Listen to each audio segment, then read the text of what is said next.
حدیث نبوی صلی اللہ علیہ وآلہ وسلم۔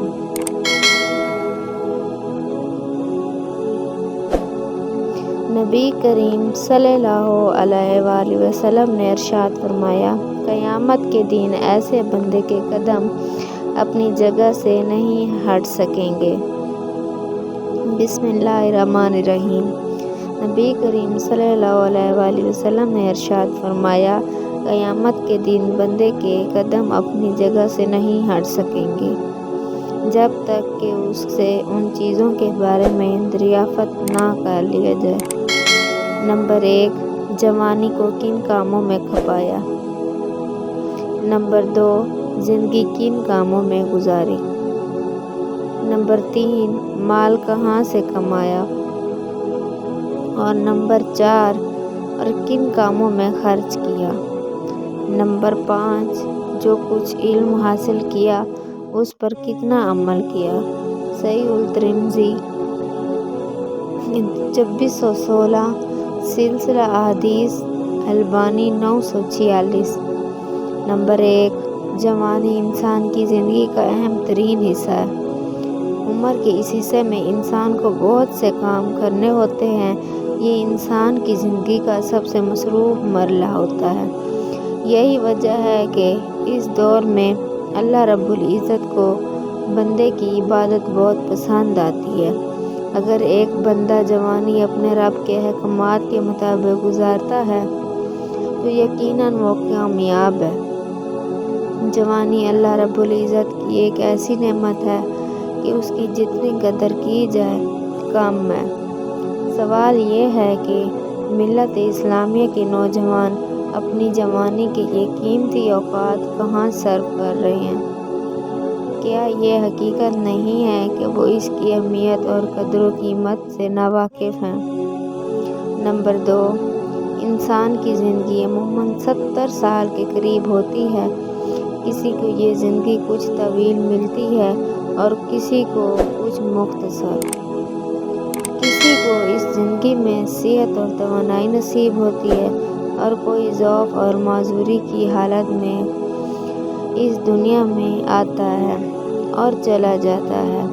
سوچنے کا مقام یہ ہے کہ انسان کو جو یہ زندگی ملی ہے اس کی زندگی کو وہ کس طرح گزار رہا ہے، اس کی مشغولیات کیا ہیں، وہ کیا کر رہا ہے، کیا اس کی زندگی رب کائنات کی دی ہوئی ہدایات کے مطابق بسر ہو رہی ہیں یا پھر وہ بھی عام انسانوں کی طرح زندگی کو لائینی کاموں میں گزار رہا ہے۔ نمبر 3، مال کمانے کی دھن ہر انسان کو سوار رہتی ہے، اور آج جب کہ مادی نظام نے پوری دنیا کو اپنی بیڑیوں میں جکڑ کر رکھ دیا ہے، کسب مال کی ضرورت میں مزید اضافہ ہوتا جا رہا ہے۔ دولت کمانے میں کوئی مذائقہ نہیں ہے، یہ انسان کی فطری اور بنیادی ضرورت ہے، لیکن سوال یہ ہے کہ دولت کن ذرائع سے کمائی جا رہی ہے اور اس کے حصول کے لیے کیا وسائل اختیار کیے جا رہے ہیں۔ ضرورت ہے کہ اس سلسلے میں ہوشیار رہا جائے۔ رزق کے تمام وسائل اور ذرائع جائز ہونے چاہیے۔ ایسا نہ ہو کہیں مال حرام رزق کا حصہ بن جائے۔ اللہ رب العزت کے یہاں مال کے سلسلہ میں سخت باز پرس ہوگی۔ نمبر 4، مال خرچ کرنے کا بھوت سب کے سر پر سوار رہتا ہے، لیکن کہاں؟ ریا کے لیے، برائی کے کاموں میں، بے حیائی کی جگہوں پر، جوا کھیلنے میں، شراب نوشی اور غلط کاموں میں۔ انسان کو اللہ رب العزت نے خوب خرچ کرنے کی تعلیم دی ہے، لیکن اس کے ساتھ ہی یہ بھی بتایا گیا ہے مال کن کاموں میں خرچ کیا جائے، کن جگہوں پر اور کن مقاصد کے لیے خرچ کیا جائے۔ انسان کو اپنا مال اپنی جائز ضرورتوں کے لیے، اپنی اولاد کی جائز ضرورتوں کے لیے، اپنے گھر بار کی جائز